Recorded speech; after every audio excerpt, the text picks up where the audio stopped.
Bueno amigos, iniciamos el programa de hoy con un tema que nos parece importantísimo poner sobre la mesa. Yo creo que siempre ha debido estar sobre la mesa, pero ahora, después de un decreto promulgado por el gobernador de Puerto Rico con fecha del 25 de enero del 2021, habla sobre este estado de emergencia, decreta que existe un estado de emergencia en Puerto Rico relacionado a la alta incidencia de casos de violencia de género.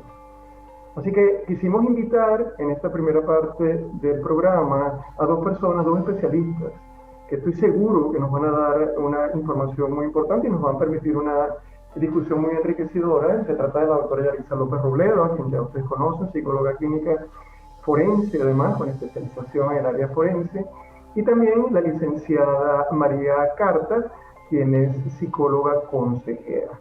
A ambas, bienvenidas a Tu Salud Informa. ¿Cómo están? Saludos, muy bien, muy bien. Muchísimas gracias, Julio, por recibirme aquí.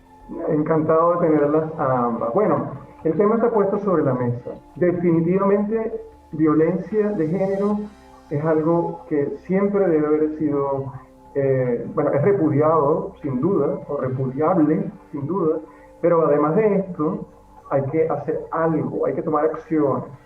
Ahora, me gustaría que comenzáramos definiendo lo que es la violencia de género y por eso, doctora López, ¿podría por favor ayudarnos a comprender mejor este concepto?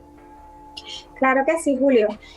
Es bien interesante porque el concepto de violencia de género significa que se comete un acto de violencia, ya sea de agresión física, de violencia psicológica, violencia emocional, de una persona que pertenece a un sexo hacia una persona de un sexo diferente, ¿verdad? Entonces, por eso se nombra violencia de género, porque hay una diferencia entre la persona que comete la violencia y el sexo de la persona que viene siendo, ¿verdad?, nombrada como la víctima. El detalle interesante es que a lo largo de los años, como un fenómeno social, la violencia de género ha sido más asociada a esa dinámica donde se da, ¿verdad?, o se comete un acto de violencia que por la alta incidencia de casos donde viene a ser la mujer, más, ¿verdad?, estadísticamente hablando, más la víctima, pues se ha asociado a ese proceso donde se genera una violencia, ¿verdad?, repito, por una diferencia de género. Pero es importante recalcar que violencia de género implica una violencia donde se comete un acto agresivo hacia otra persona de un género, un sexo diferente, ¿okay? Así que podemos tener víctimas de todo tipo en ese sentido. Qué bueno, doctora, que usted hace este comentario porque no ha sido ajeno a Puerto Rico el haber tenido casos de violencia contra personas, por ejemplo, transexuales o que tienen otro tipo de orientación o preferencia sexual. Inclusive lo hemos visto en la prensa. Por supuesto, el caso de violencia contra la mujer es mucho más impactante, además que estadísticamente creo que estaba en una muerte por cada 2 semanas, me parece. Es lo último que tenemos en las estadísticas. Así que es un número significativo. Ahora, doctora, ese tema que usted nos dice, que estamos tratando, pues sin duda nos hace pensar la raíz, porque ¿cuál es el problema? El problema es que no toleramos las diferencias. El problema es que no somos capaces de manejarnos en las desigualdades. Es un tema mucho más profundo. Me parece que está bastante asociado a esto de violencia de género, ¿verdad? Eso es correcto, ¿verdad? Este tipo de acción, de agresión, incluye conductas que causan un daño, como yo decía, en cualquiera de los tipos de agresión, que generalmente son motivados por algún tipo de estereotipo de género o, ¿verdad?, que de alguna forma son creados y aprendidos culturalmente. Así que hay algo en esta crianza o en la cultura que nos lleva, en la medida en que nos vamos desarrollando, a que se cree una expectativa de que hay una diferencia en cómo se comportan, ¿verdad?, las personas de acuerdo a su género, y en ese sentido pues hay una asociación de que se espera, ¿verdad?, que nos comportemos distinto, y estas expectativas puede que estén de alguna manera explicando estas dinámicas que puede que estén, ¿verdad?, detrás de lo que conocemos como la violencia de género. Estamos posiblemente haciendo referencia a unas desigualdades en el poder, en las relaciones de poder y de otro tipo. ¿Okay? Justo pensaba en eso, doctora, que aquí está tan implicado lo que son las diferencias y esto, quizás estos enfoques más sociales del poder y el control en grupos minoritarios con grupos mayoritarios más bien grupos mayoritarios hacia los grupos minoritarios y esto, siempre que yo pienso en esto, siempre pienso en el elemento de la educación, porque cuando se estableció esta orden ejecutiva del 25 de enero, se formularon el desarrollo de una serie de comisiones que están dirigidas a precisamente a abordar el tema. Y algunas de ellas, en mi opinión, y le digo con mucho respeto, yo las reforzaría mucho más. Y una de esas comisiones tenía que ver con la educación. Y ahí me permite pasar a la licenciada Carta. Me encantaría oír su opinión, porque yo creo que educación, yo pienso en crianza, pienso en familia, no queremos ir a lo punitivo, al castigo, sino que queremos ir a la prevención, ¿no? ¿Qué podemos decir, licenciada, sobre esto? Educación es la clave, ¿no crees? Saludos, Julio, nuevamente. Mira, lo que tenemos que tomar aquí en cuenta es que el decretarse este estado de emergencia es un llamado a la acción, ¿cierto? Pero no podemos olvidar que esta acción tiene que contar con 3 pilares, ¿verdad? Es como si fuera una mesa y necesita estas 3 patas, ¿verdad? Que pueda sujetar toda esta acción que tenemos de frente, ¿verdad? Una de ellas es la prevención, otra es la protección y otra es la provisión de servicios. Cuando hablamos de provisión de servicios y precisamente también lo que es la protección, ya estamos hablando ya en un tono más remediativo, ¿verdad? Ya cuando el problema ha ocurrido y muchas veces pasamos desapercibido el rol que tiene ese primer pilar, que es la prevención. Cuando hablamos de prevenir, estamos hablando precisamente de ir a las bases del problema, de este problema social. Y la base está definitivamente en la crianza y está también en esa educación primaria y secundaria.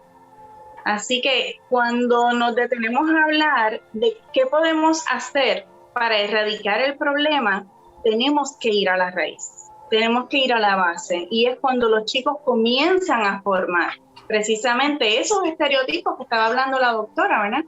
Y esos estereotipos definitivamente, ¿verdad? Que es ese set de ideas y de nociones que podemos desarrollar sobre un grupo en particular.